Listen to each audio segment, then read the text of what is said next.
کیا آپ جانتے ہیں قلندر وہ نہیں ہوتا جو دنیا چھوڑ دے، قلندر وہ ہوتا ہے جسے دنیا چھوڑ دے۔ کیا آپ نے کبھی سوچا ایک انسان کس طرح نفس، خوف، لالچ، شہرت اور دنیا سب کو پیچھے چھوڑ کر ایسے مقام پر پہنچ جاتا ہے جہاں اسے زمانہ قلندر کہنے لگتا ہے؟ یہ کوئی کہانی نہیں، یہ ایک روحانی سفر ہے۔ آج ہم جانیں گے کہ لال شہباز قلندر کو قلندری کیسے ملی، آغاز سے انجام تک۔ السلام علیکم ورحمۃ اللہ وبرکاتہ۔ ناظرین، لال شہباز قلندر کوئی عام صوفی نہیں تھے، وہ ان نایاب روحوں میں سے تھے جن کے وجود سے بر صغیر میں روحانیت، معرفت اور عشق الہی کا چراغ روشن کیا۔ حضرت سید عثمان مروندی رحمۃ اللہ علیہ، جنہیں دنیا لال شہباز قلندر کے نام سے جانتی ہے۔ قلندری کوئی ظاہری لباس، کوئی نعرہ یا کوئی وجدانی انداز نہیں تھا، یہ ایک باطنی مقام تھا جو مسلسل مجاہدے، سلوک، خدمت خلق اور عشق مصطفیٰ صلی اللہ علیہ وآلہ وسلم کے نتیجے میں حاصل ہوتا ہے۔ آپ کا تعلق ایک معزز سید گھرانے سے تھا، ایسا گھرانہ جہاں عشق رسول صلی اللہ علیہ وآلہ وسلم اور طریقت کی خوشبو نسل در نسل منتقل ہوتی آئی تھی۔ آپ کی پیدائش تقریباً 538 ہجری میں ایران کے شہر مروند میں ہوئی۔ گھر کا ماحول زہد و تقوی اور اللہ کی یاد سے بھرا ہوا تھا۔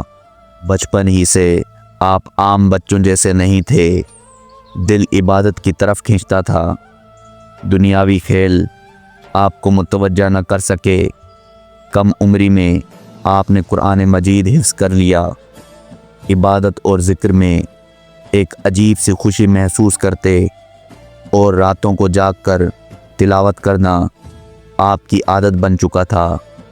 یہ وہ ابتدائی روحانی بنیادیں تھیں جنہوں نے مستقبل میں آپ کے لیے قلندری کا راستہ ہموار کیا۔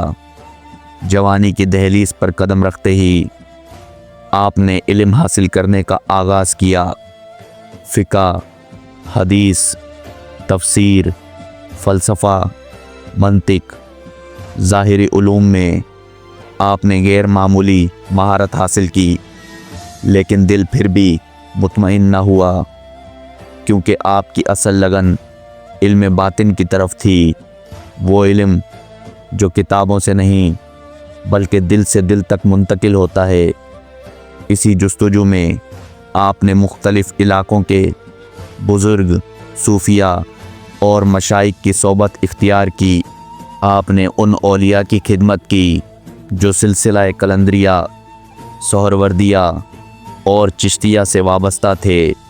یہ صحبتیں آپ کے اندر وہ روحانی وسعت پیدا کرتی گئیں جو آہستہ آہستہ آپ کو قلندر کے مقام کی طرف لے جا رہی تھی۔ لیکن ناظرین، سلوک کا اصل امتحان یہاں سے شروع ہوتا ہے، جب انسان کو اپنے نفس سے لڑنا پڑتا ہے۔ لال شہباز قلندر نے دنیا سے بے نیازی کا راستہ اختیار کیا۔ کہیں کہیں دن کے روزے، خلوت، چلہ کشی، سخت موسموں میں ذکر الہی اور دنیاوی آسائشوں سے مکمل کنارہ کشی، یہ ریاضتیں آپ کی روح کو پاک کرتی گئیں، نفس کو توڑتی گئیں اور دل میں یقین اور توکل کو مضبوط کرتی گئیں۔ روایت کے مطابق اسی روحانی سفر کے دوران آپ کی ملاقات 3 عظیم ہستیوں سے ہوئی: حضرت بابا فرید گنج شکر رحمۃ اللہ علیہ، حضرت بہاؤالدین ذکریہ ملتانی رحمۃ اللہ علیہ اور حضرت جلال الدین سرخ بخاری رحمۃ اللہ علیہ۔ ان چاروں کو تاریخ میں 4 یار قلندر یا چار درویش کہا جاتا ہے۔ یہاں روحانیت بانٹی نہیں گئی، یہاں حال اور کال منتقل ہوئے، یہیں اوصاف قلندر آپ کے اندر پختہ ہوئے، اور یہیں سے آپ کی قلندری کا رنگ اور زیادہ گہرا ہوا۔ اب سوال یہ ہے کہ آخر قلندری آپ کو کیسے ملی اور کیوں؟ اس کی چار بنیادی وجوہات تھیں۔ پہلی، دنیا سے بے رغبتی۔ آپ کی توجہ دنیا کے ظاہری بندھنوں سے ہٹ کر صرف حق کی طرف تھی۔ دوسری، خدمت خلق۔ سچا قلندر وہ ہوتا ہے جس کا دل مخلوق کے لیے دریا بن جائے، ہر فقیر، ہر مسافر، ہر ضرورت مند آپ کے دامن میں جگہ پاتا۔ تیسری، عشق الہی میں فنا۔ آپ ذکر الہی میں اس مقام تک پہنچے جہاں انسان اپنے نفس سے گزر کر فنا فی اللہ حاصل کر لیتا ہے، اور یہی قلندری کا وہ دروازہ ہے۔ چوتھی، روحانی قوت اور کشف۔ آپ کے کشف و کرامت مشہور تھے۔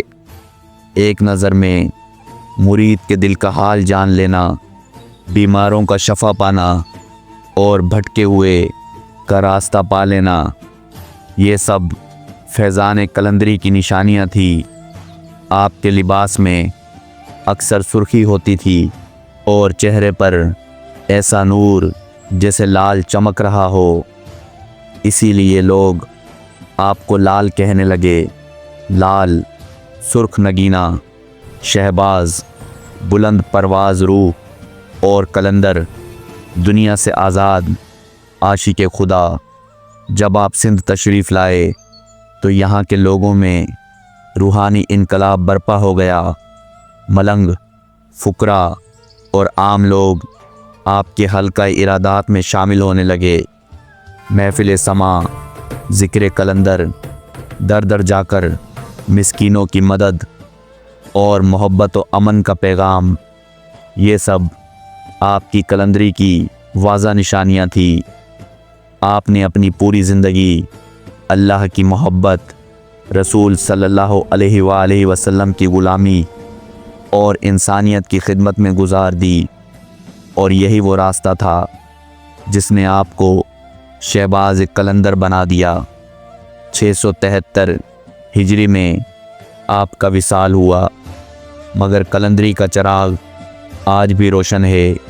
سیون شریف میں موجود آپ کا مزار آج بھی روحانیت، سخاوت اور نور کا مرکز ہے، کیونکہ قلندر مرتے نہیں، وہ صدیوں تک دلوں میں زندہ رہتے ہیں۔